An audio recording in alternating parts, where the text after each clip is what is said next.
বিৰোধী ঐক্য মঞ্চৰ তৰফৰ পৰা ডিব্ৰুগড় লোকসভা সমষ্টিৰ প্ৰাৰ্থী ইতিমধ্যে ঘোষণা কৰিছে আৰু আপোনালোকে সকলোৱে জানে যে এই সমষ্টিটোক লৈ বহুত দীঘলীয়া সময় চৰ্চা চলি আছিল বিভিন্ন ধৰণৰ বিতৰ্ক কথা বতৰা বিভিন্ন চলি আছিল তাৰ মাজত আজি বিৰোধী ঐক্য মঞ্চৰ সন্মানীয় যিসকল নেতা আছে তেওঁলোকে ঘোষণা কৰিলে আৰু মোক এই সমষ্টিটোত যুঁজৰ কাৰণে তেওঁলোকে আগবঢ়াই দিছে গতিকে মই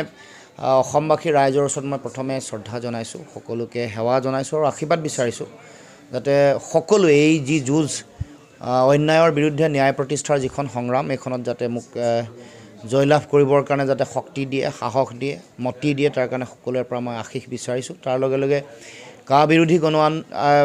আন্দোলনত যিসকল শ্বহীদ হ'ল তেওঁলোকৰ প্ৰতি সশ্ৰদ্ধ প্ৰণিপাত অসম আন্দোলনৰ মহান বীৰ শ্বহীদসকলৰ প্ৰতি মই শ্ৰদ্ধা নিবেদন কৰিছোঁ আৰু ক'ব খুজিছোঁ যে এই যুঁজখন অসমৰ সমাজ জীৱনত এই ডিব্ৰুগড় লোকসভা সমষ্টিৰ যুঁজখনে এটা বিশেষ মাত্ৰা বা বিশেষ ভূমিকা এবাৰ পালন কৰিব কাৰণ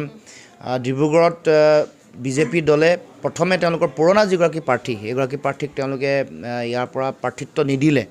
আৰু তেতিয়া এই কথা সহজে আমি অনুমান কৰিছিলোঁ যে বিজেপি কিমান কম্পিত হৈ আছে কিমান তেওঁলোক ভয়ত আছে আৰু তাৰ পৰৱৰ্তী পৰ্যায়ত সৰ্বানন্দ সোণোৱালক যেতিয়া প্ৰাৰ্থিত্ব প্ৰদান কৰিলে তেতিয়া আমি গম পালোঁ যে আচলতে এইগৰাকী প্ৰাৰ্থী এনেকুৱা এগৰাকী প্ৰাৰ্থীক তেওঁলোকে আগবঢ়াই দিছে যিগৰাকীয়ে জাতিটোক আটাইতকৈ বেছি অন্যায় কৰিছে আৰু মই সেইকাৰণে সুখী যে সৰ্বানন্দ সোণোৱালৰ লগত মই প্ৰতিদ্বন্দ্বিতা কৰিম আৰু তেওঁ জাতিটোক যি অন্যায় কৰিছে তেওঁৰ দিনত যিবোৰ বিষয়ে তেওঁ কোনো কাম নকৰি কেৱল মাত্ৰ নিজৰ ক্ষমতাৰ ৰাগিত্য মত্ত হৈ থাকিলে নিজৰ স্বাৰ্থ সিদ্ধিত তেওঁ লাগি থাকিলে সেই সমগ্ৰ বিষয়বোৰ মানুহৰ জনতাৰ মাজলৈ লৈ যাম উত্থাপন কৰিম পাঁচগৰাকী বীৰ শ্বহীদৰ কথা মানুহৰ মানসপটৰ পৰা আঁতৰি যোৱা নাই অসম চুক্তি কেনেকৈ নাটছাত আৰু অপ্ৰাসংগিক কৰিলে সেই কথাও মানুহে মনত ৰাখিছে কা জাপি দিয়াৰ পিছত 6 নম্বৰ দফাও কাৰ্যকৰী নকৰিলে 6 জনগোষ্ঠীৰ জনজাতিকৰণ নকৰিলে বান গৰাখহনীয়া সমস্যা ৰাষ্ট্ৰীয় সমস্যা হিচাপে ঘোষণা নকৰি ডিব্ৰুগড় লোকসভা সমষ্টিত কেনেকৈ মোহনা ঘাট কেনেকৈ মাইজান ঘাট ৰহমৰীয়াৰ কি অৱস্থা কেনেকৈ ৰাইজে বিননি কেনেকৈ ভয়ত থাকিব লগা হৈছে পৰিৱেশ সকলোৱে উপলব্ধি কৰিছে এইবোৰ বিষয় হ'ব এইবাৰ নিৰ্বাচনৰ মূল বিষয় সেইকাৰণে এফালে সৰ্বানন্দ সোণোৱাল আনফালে অসমৰ সংগ্ৰামী স্বাভিমানী জাতীয় চেতনাৰে উদ্বুদ্ধ ৰাইজ যিসকলক তেওঁ প্ৰচণ্ড অন্যায় কৰিছে এফালে সোণোৱাল আনফালে এই বিভিন্ন ধৰণৰ সা সামগ্ৰীৰ মূল্য বৃদ্ধি 5 গৰাকী শ্বহীদৰ আত্মা তেওঁলোকৰ লগত তেওঁ যুঁজিব লাগিব গতিকে মই জনগণৰ যি মূল বিষয় জনগণৰ কণ্ঠ হিচাপে এই যুঁজত নামিব খুজিছোঁ আৰু মই প্ৰথমৰে পৰা সদৌ অসম ছাত্ৰ সন্থা বা পৰৱৰ্তী দিনসমূহতো মোৰ যিটো সংগ্ৰামী ধাৰা এইটো অব্যাহত আছে মই যুঁজি আছোঁ আৰু যুঁজি থাকিম জনগণে এই গোটেই সংগ্ৰামখনত নিশ্চয় সহযোগিতা আগবঢ়াব মই আশাবাদী মই আত্মবিশ্বাসী আৰু এইবাৰ যুঁজখনত সৰ্বানন্দ সোণোৱালে জাতিটোক কৰা ক্ষতি তেওঁ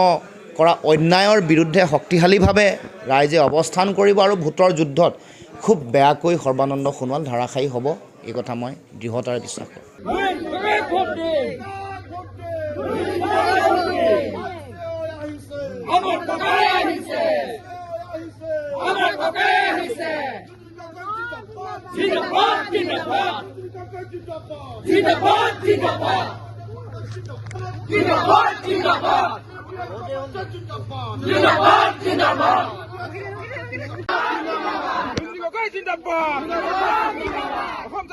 জিন্দাবাদ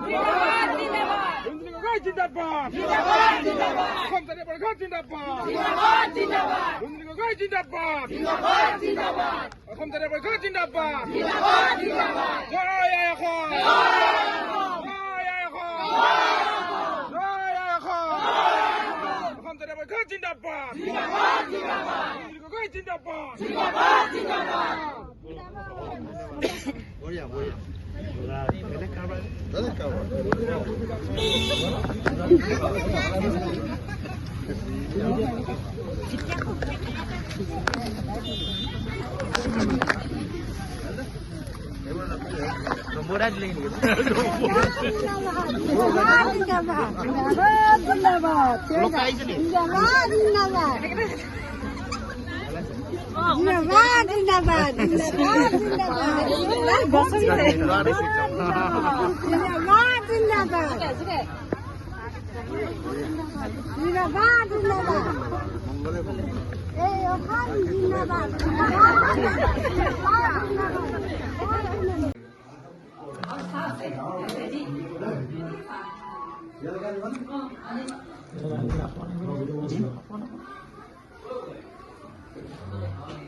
অকণমান পিছলৈ গৈ দিম নেকি?